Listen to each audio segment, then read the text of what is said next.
Estás escuchando Arte entre Amigos, el podcast en el que dos amigos arquitectos te acercarán un poco más al arte con un toque informal, para las personas que aman el arte y para las que aún no saben que lo hacen. ¿Te atreves?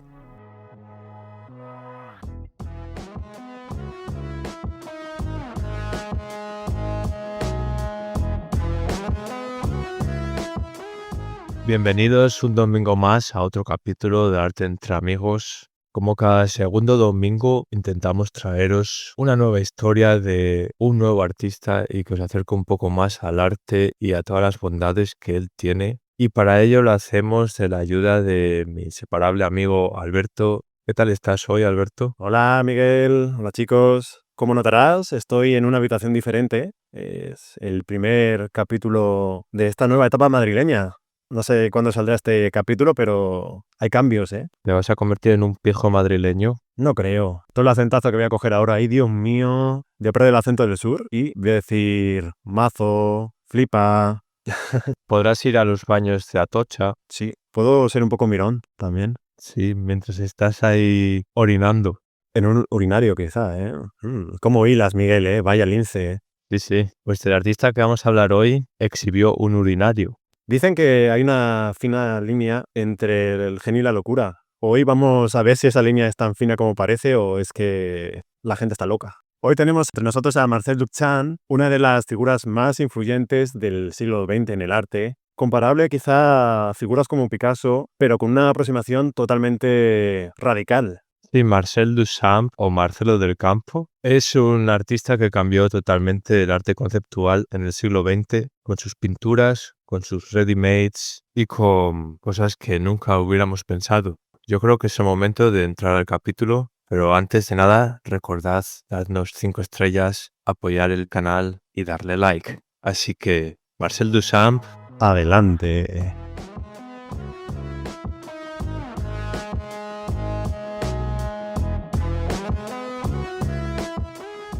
Hoy tenemos, Miguel, una figura muy compleja y vamos a empezar, como siempre, por el principio para ver qué le pasó a este niño francés para que pusiera un urinario dado la vuelta. vaya máquina. La máquina va a ser muy importante en su vida, la verdad. Pero vamos al principio. Marcel Duchamp nace en 1887 en Blain-Sevon, Francia, en una familia acomodada. Nace en un entorno donde el arte era muy importante porque sus hermanos mayores fueron artistas reconocidos. Vivió en una familia que estaba bañada por el arte y de hecho 3 de los 5 hermanos fueron artistas. ¿Tendría algo la leche? ¿Quién sabe, verdad? No, te voy a hacer una primera pregunta, Miguel, porque Cuéntame. yo creo que es una putada realmente, ¿no? Querer ser artista y que tus hermanos mayores ya sean famosos y reconocidos en ese mundo. Bueno, yo creo que no. Obviamente sí que al principio, sobre todo si no destacas, puede ser un poco frustrante, pero por otra parte te abre muchísimas puertas el conocer a gente.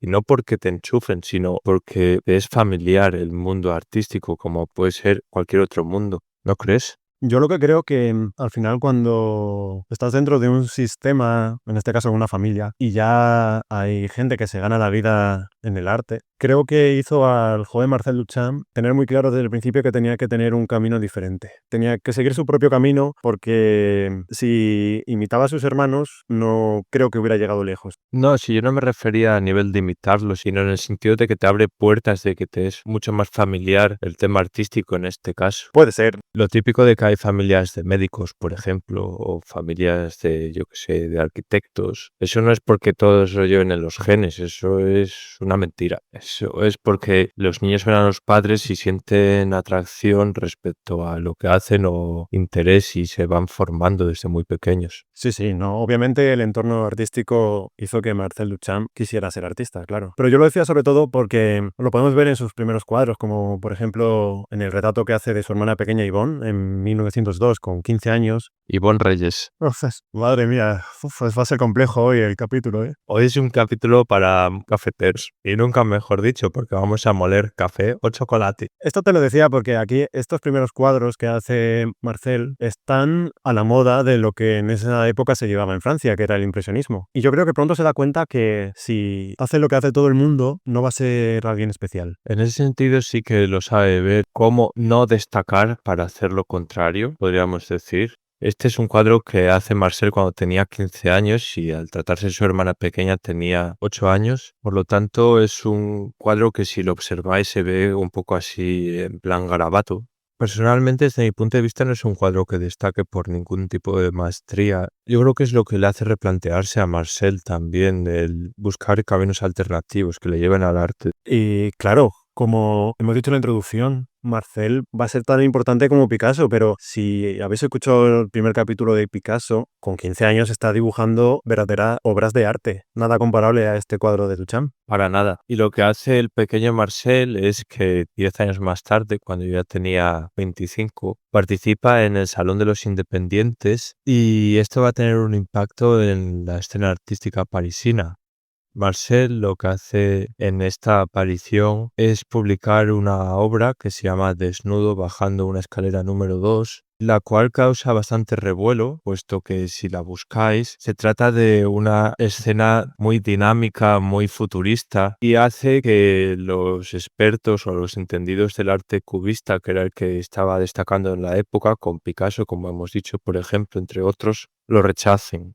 Este cuadro lo vamos a analizar más en profundidad cuando veamos el estilo de Duchamp, pero aquí lo importante es que este año Duchamp, tras este fracaso de esta obra, decide que se va a alejar de todo lo que va a ser el arte tradicional, lo que él llama el arte retiniano, y empieza a comenzar a explorar la conceptualización del arte. Empieza a interesarse en cómo influyen otras disciplinas a lo que es la pintura, y aquí, o sea, en esta exposición, hay una de las frases más famosas de Marcel Duchamp, que fue, había una hélice expuesta y le dijo a un escultor: la pintura ha muerto.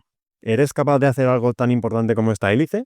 Aquí empieza a conocerse a Duchamp como el asesino de la pintura, pero yo creo que no es verdad, Miguel. Es una frase que es un statement para la historia, eso está clarísimo. Pero no, de hecho, Marcel va a seguir pintando y muchas de sus grandes obras son pinturas. Después se va a conocer, obviamente, por sus ready-mades o por el gran vidrio, pero sus primeras obras que empiezan a llamarte la atención son pinturas. Claro, es que lo que hizo el artista fue comprender que la pintura clásica o lo que conocemos como cuadros normalmente, algo que puede ser repetitivo, habría muerto ya. O sea, ya era el fin de esa época, porque simplemente algo que fuera copiable, por así decirlo, no tenía futuro. Lo vamos a ver también con el estilo, pero bueno, es fundamental el tema de la fotografía para entender este concepto. Por una parte, Alberto, es curioso, ¿no? Estoy de acuerdo con lo que tú dices, pero Duchamp sirve de inspiración para Andy Warhol, el cual se basa básicamente en lo contrario, en la repetición. Sí, pero si te das cuenta, al final lo que hace Warhol son objetos cotidianos, lo que repite. No sé, yo creo que Warhol lo que hace es guiar la atención, no más que repetir cuadros. Es quizá un poco polémico, sí. La verdad es que no sé qué responder. Lo cotidiano puede ser artístico. Sí, obviamente es un concepto que tú has nombrado, el ready-made, viene de ahí, pero yo creo que él se refería más a, por ejemplo, lo que cambió el retrato tradicional. Cuando una familia encargaba a un artista un retrato, el objetivo era tener algo que ser recordado, y con la aparición de la fotografía dejó de tener ya el sentido tener una pintura realista de alguien cuando puedes tener una fotografía. Sí, es lo que ocurre también en el Renacimiento, cuando hablábamos de Miguel Ángel, cuando empieza a introducir el contrapposto, ir cambiando lo establecido para buscar nuevas líneas creativas. Claro, pero aquí el cambio yo creo que es fundamental, porque ya las familias no van a contratar a ningún artista para que les pinte. Es mucho más rápido y mucho más fidedigno hacer una fotografía que hacer un retrato. Yo creo que esto es lo que me refería cuando Marcel Duchamp asesina la pintura. Asesina este tipo de pintura, o sea, la pintura que es imitación de la realidad. La pintura academicista. Correcto, sí. Pero bueno, un par de años después, cuando pasan los artistas del siglo XX, le influye muchísimo el estallido de la Primera Guerra Mundial, porque él se consideraba tremendamente pacifista y no podía soportar lo que significaba la guerra en Europa, y decide trasladarse a Nueva York, otro más. Aquí es cuando de hecho confluyen Andy y Marcel. Si te parece, Alberto, ahora que Duchamp llega a Nueva York y es donde va a empezar a desarrollar gran parte de su obra, qué mejor manera de analizar su obra que analizando su estilo, el cual se caracteriza especialmente por su identidad y por el erotismo. Vale, Miguel. Yo creo que es súper interesante entender bien estos dos puntos porque son los que definen la obra de Marcel. Sí, la personalidad de Marcel se puede entender muy bien con una obra artística o fotografía, en este caso, del año 17, que se conoce como 5 retratos de Marcel Duchamp, Y es una fotografía en la que precisamente, como bien dice el nombre, aparece 5 veces Marcel Duchamp. Esto para la época es rompedor. Aquí es bastante común en la sociedad de Nueva York hacerse fotografías pasándoselo bien, bebiendo, en el casino, y es lo que hace aquí Marcel. Se refleja en una mesa redonda desde 5 puntos diferentes. Lo que quería dar a entender es que la personalidad es variable y que la puedes elegir además. Y muy interesante lo que has dicho, Miguel, porque es el uso de la fotografía como performance, como un elemento artístico per se, pero quizá se entienda mejor el tema de la personalidad con su alter ego femenino, Egos Selavi. Es muy curioso, puesto que Duchamp crea un personaje femenino llamado Rose Selavi y que es fotografiado por primera vez en 1921 por Man Ray, el cual es un fotógrafo muy ligado al surrealismo y del cual muy posiblemente hagamos un capítulo en el futuro. Surrealismo. Duchamp lo que busca aquí es caracterizarse como una mujer buscando un desdoblamiento de la identidad y poniendo en el primer plano que la elección del género es parte del arte. Lo que quiere decir aquí es que el juego de las identidades es un juego de elección y para darle más potencia a esta narrativa lo que hace Marcel Duchamp es añadir a su alter ego Rose Selavi una R más y sería con 2 Rs Rose Selavi pronunciado en francés Egos Selavi, que es que la vida es erotismo. Sí, aquí y como vamos a ver a lo largo del capítulo, los títulos son muy importantes en el trabajo de Marcel Duchamp, porque este personaje femenino hasta 1920 constaba solo de una R, o sea, era Rosa, Rosa Selavi en español, pero Duchamp decide añadirle una R más para crear esta homofonía en francés, porque vamos a ver que la poesía y la libertad que permite es fundamental para entender esta obra. Pero sí, aquí es el otro gran punto del arte de Duchamp, el eros, el deseo. Y es indispensable para entender su obra, entender la conexión que hay entre el erotismo y el deseo, porque uno de los temas más recurrentes en su obra va a ser el desnudo femenino. ¿Tú crees que Eros Ramazzotti es deseable? Madre mía.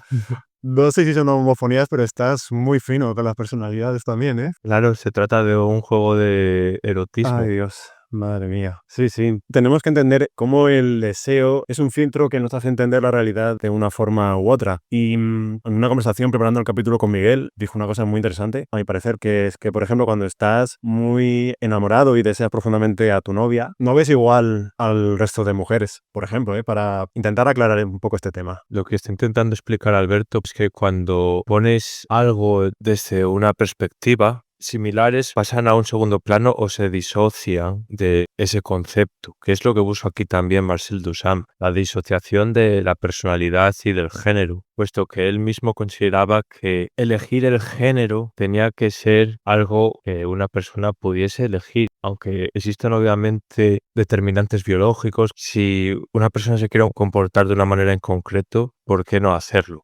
Totalmente. Además, me parece que es un discurso súper rompedor y que hoy en día está muy vigente. Esto se le ocurrió a Duchamp ya por los años 20, o sea que imaginad lo adelantado que era para la época. Hace 100 años. Justo hace 100 años, más de 100 años, sí. La siguiente obra de la que vamos a hablar es LHOOQ, que debería de leerlo en francés, pero bueno, perdona a todos los oyentes franceses que nos escuchen. Debe sonar algo como LHOOQ.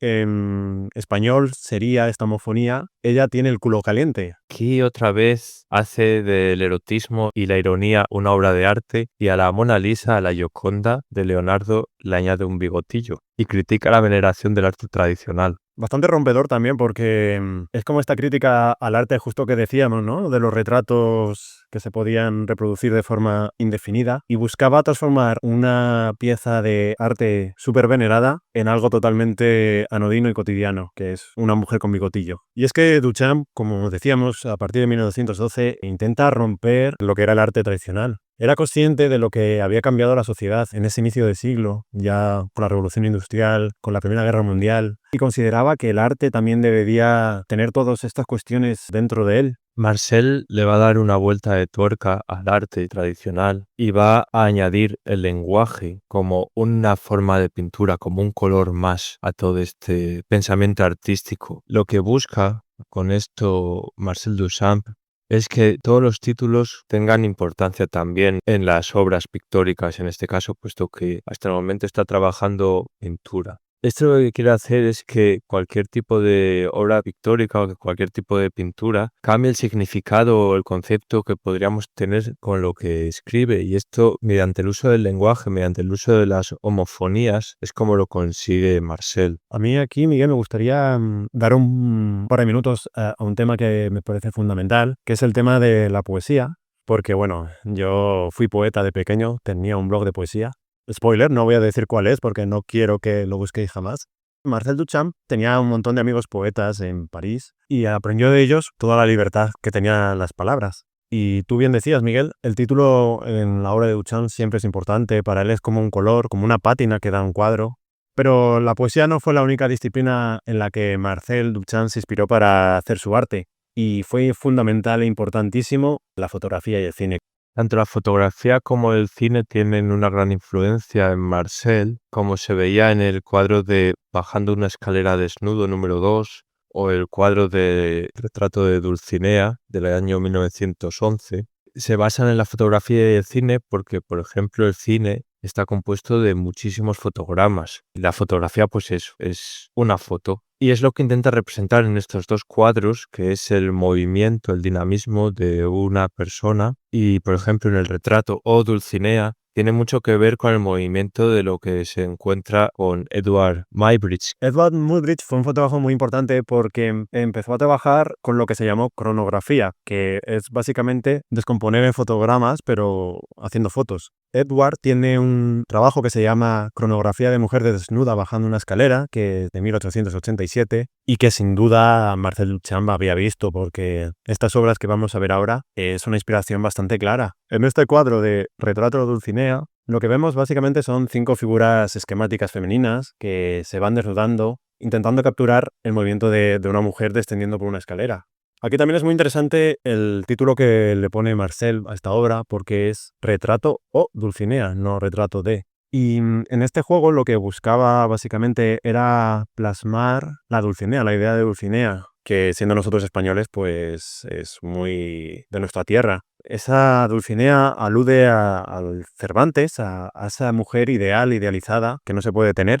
Esta es la representación del erotismo, como bien dices tú, Alberto. Otro ejemplo que también tenemos es el de que hace un año más tarde, en 1912, de que hablábamos en el Salón de los Independientes, que es Desnudo descendiendo una escalera número 2. Y es la obra más importante como pintor en el sentido tradicional de la palabra, y se trata de una representación estática del movimiento. Aquí, si observáis la pintura, lo que se ve son 5 cuerpos que van descendiendo de forma esquemática una escalera. Se supone que están desnudos y es una especie de cubismo dinámico. Es una cosa bastante interesante. No hay una visualización figurativa, sino que se trata de figuras femeninas que se convierten en componentes geométricos, que es una de las bases del cubismo, el geometrizar las personas, los caracteres. Sin embargo, esta obra no va a ser aceptada para nada, como hemos dicho antes, y va a hacer que deje la pintura a un lado. Sí, este cuadro está como a medio camino entre el cubismo y el futurismo y no gusta ni a unos ni a otros. Y es el punto de inflexión en su vida, porque ya no va a realizar un cuadro entendido de forma literal, nunca más, sino va a hacer otro tipo de arte, como por ejemplo su obra más importante. Voy a intentar decirla bien porque,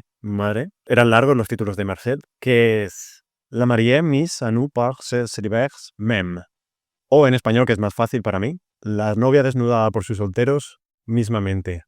Y este cuadro empezó a trabajar ya de forma conceptual en él en 1912, el mismo año en que su desnudo descendiendo en la escalera número 2 fue cancelado, por así decirlo. Este cuadro se conoce popularmente como el Gran Vidrio y es una de las obras más importantes de todo el arte del siglo XX, puesto que, para empezar, hay que estar presentes para poder observar la obra, puesto que no hace esta obra sobre un lienzo, lo cual sería una pintura, ni tampoco es una escultura. Es algo a medio camino en el que el fondo es un vidrio, por tanto tiene 2 lados, posterior y anterior. Y aparte, al tratarse de un vidrio, el espectador se va a ver reflejado, lo cual va a hacer que solamente estando presente se vea 100% esta experiencia. Este cuadro, para seguir el imaginario de Marcel Duchamp, tiene otra homofonía, que es meme, que en español es mismamente, pero sin embargo esta palabra en francés suena igual que meme, lo cual significa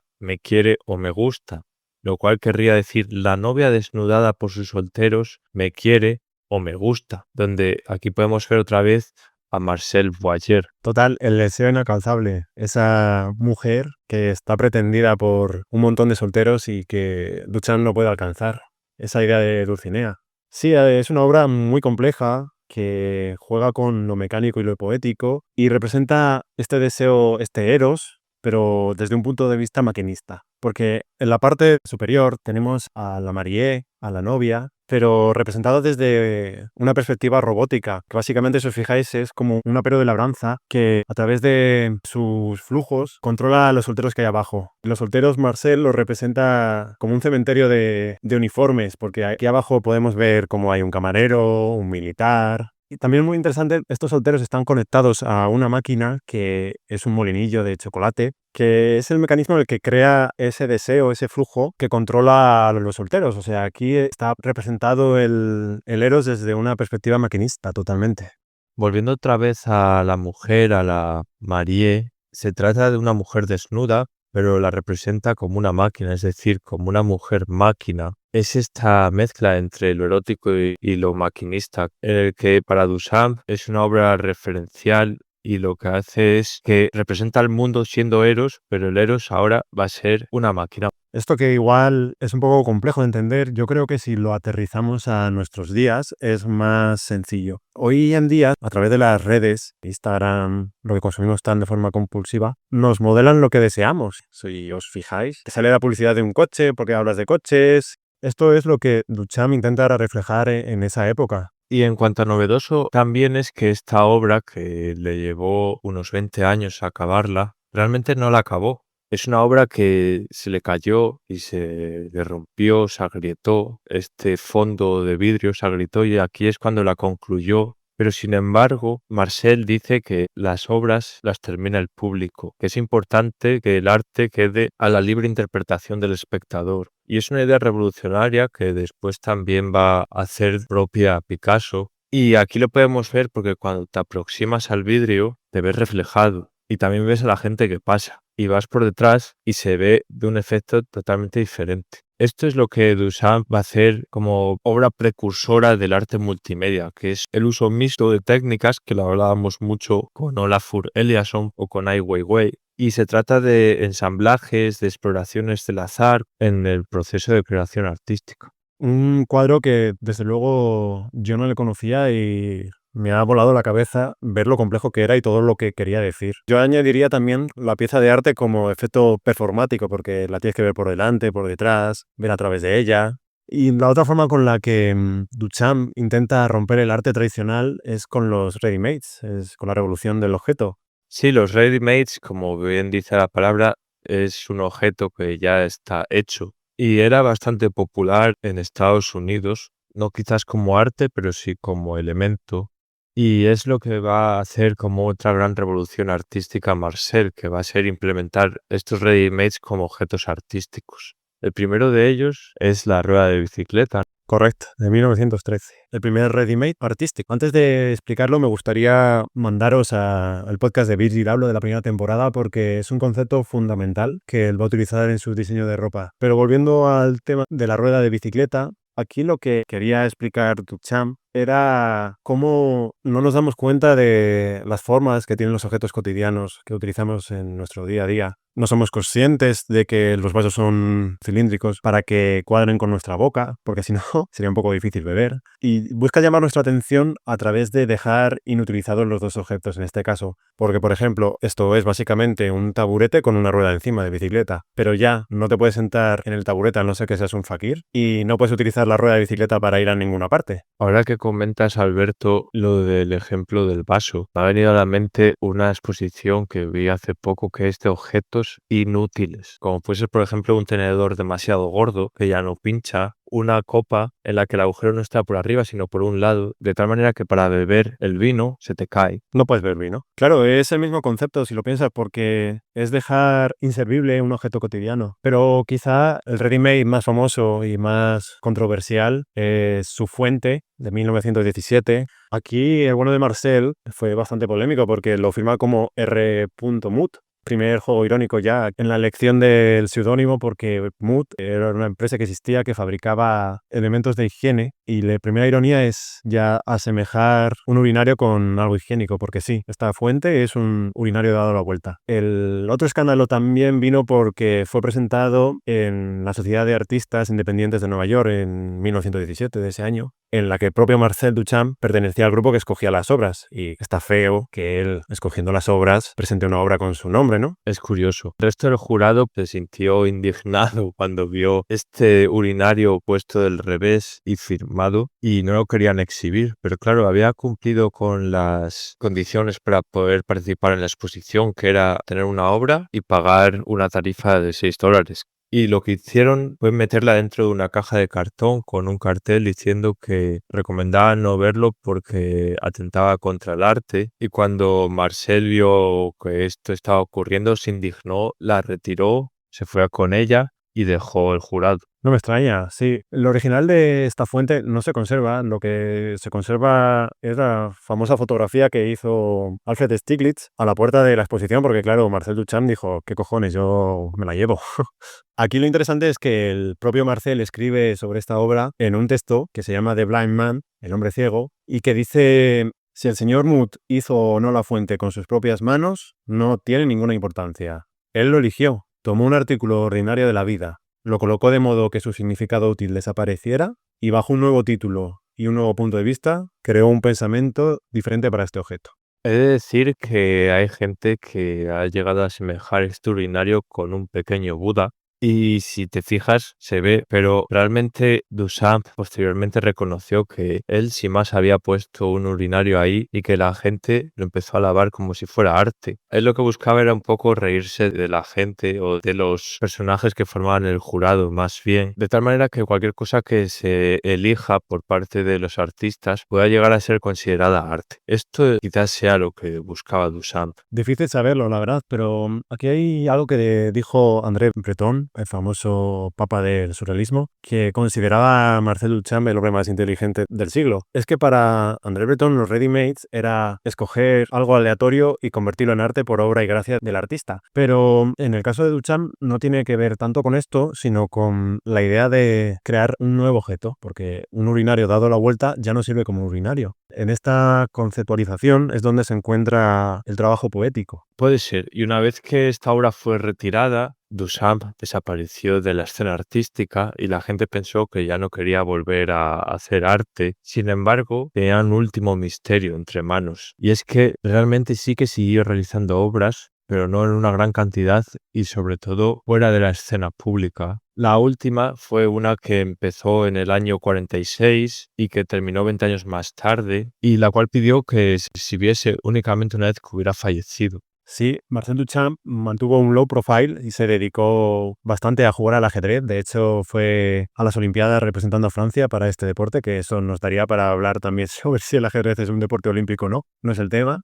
Pero sí, estuvo durante 20 años trabajando en secreto en su último misterio. Esta obra, que se llama Étant donné la chute o le gas d'éclair, que en español viene a ser literalmente dados primero la caída de agua, segundo el gas de iluminación. Esta obra, cuando tú vas al museo, lo que te encuentras es una puerta vieja que dices, ¿qué? ¿Has tardado 20 años en hacer esta puerta? Es bastante curioso porque es la típica puerta, portón de pueblo, de madera, que parece que no hay nada. Hay que acercarse y ver entre dos agujeritos que están a la altura de los ojos. Cuando se mira a través de esos agujeros, lo que se encuentra es a una novia puesta al desnudo. Bueno, aquí Marcel Duchamp vuelve a jugar con la importancia del espectador, porque otra vez no te vale ver una reproducción de esta obra para entenderla. Tienes que estar in situ para entenderla, porque tienes que mirar desde un punto concreto, el punto que te elige. recoge todo lo que hemos tratado durante el capítulo. La Marie, o sea, la novia desnuda, esa obsesión que tenía Duchamp por el cuerpo femenino, cómo a través de diferentes disciplinas crea una obra multimedia, porque aquí hay una cascada en la que cae agua y tiene ese sonidito. El propio maniquí de la mujer desnuda está sosteniendo una lámpara que ilumina la escena. Lo que es más interesante es que las reproducciones son siempre parciales y no se puede ver completamente si no se va al museo. Se puede observar a través de este agujero una mujer que relata las relaciones personales que ha tenido Marcel a lo largo de su vida, con Mary Reynolds, con Maria Martins y con Alexina Duchamp, que son 3 mujeres que firmaron su vida. Desde mi punto de vista es incluso un poco tenebroso, puesto que aparece el césped representando los campos cuando recorría la naturaleza con Mary Reynolds. El cuerpo es el cuerpo de Maria Martins, que es su amante, y el cabello rubio es el cabello de Alexina Duchamp, con la que pasó su última parte vital, cuanto menos inquietante. Impactante, diría yo, porque Marcel Duchamp te obliga, en cierta forma, a convertirte en un voyeur, a sentirte lo que me imagino que sentía él con estas mujeres, ese deseo, ese eros inalcanzable, porque tienes una puerta de madera entre medias. Desde luego, para ser la última obra de Duchamp, acabó fuerte, ¿eh? Joder, se acabó. Duchamp claramente es el pionero del arte multimedia, y del creador de instalaciones. Total, total. A mí me ha sorprendido mucho porque básicamente conocía la fuente y el resto de obra la tenía bastante fuera del radar y me ha sorprendido y me ha hecho plantearme una pregunta, Miguel, a ver si sabes responderla, porque igual no.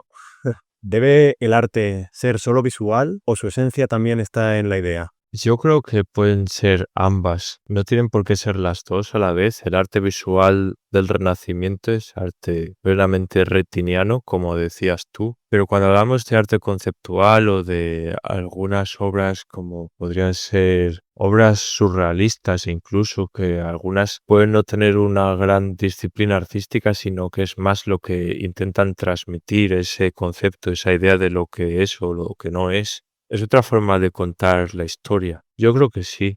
¿Y tú qué opinas? Pues yo sinceramente no tengo ni idea, la verdad, porque al principio creía que el arte debía estar ligado de alguna manera con algo artesanal, por así decirlo. O sea, que tuvieras que tener algo físico para poder ser considerado arte. Pero desde que vi la exposición de Refik Anadol, que realmente él no hace nada, él solo programa la inteligencia artificial, me explotó la cabeza. Yo creo que al final lo importante es lo que te hace sentir. Hemos visto aquí como en la última hora, por ejemplo, Marcel Duchamp te hace sentir un voyeur. Y yo creo que eso es lo importante, Miguel. Así que nada, yo creo que tengo que ir al urinario, ¿eh? Me estoy con ganas de evacuar. Deja un agujerillo, igual te miro. Bueno, chicos, como siempre ha sido un placer acompañarnos en este viaje tan difícil y pedregoso que ha sido el arte de Duchamp, pero esperemos que lo hayáis disfrutado tanto como nosotros haciéndolo. Y como siempre, dejadnos 5 estrellas si os ha gustado, compartidlo con vuestros amigos, que lo agradecemos en el corazón. Y a Miguel, a mí, pues siempre nos alegra el alma este tipo de cosas, así que lo sabéis, chicos. Nos vemos en el siguiente capítulo. Adiós, mi gente.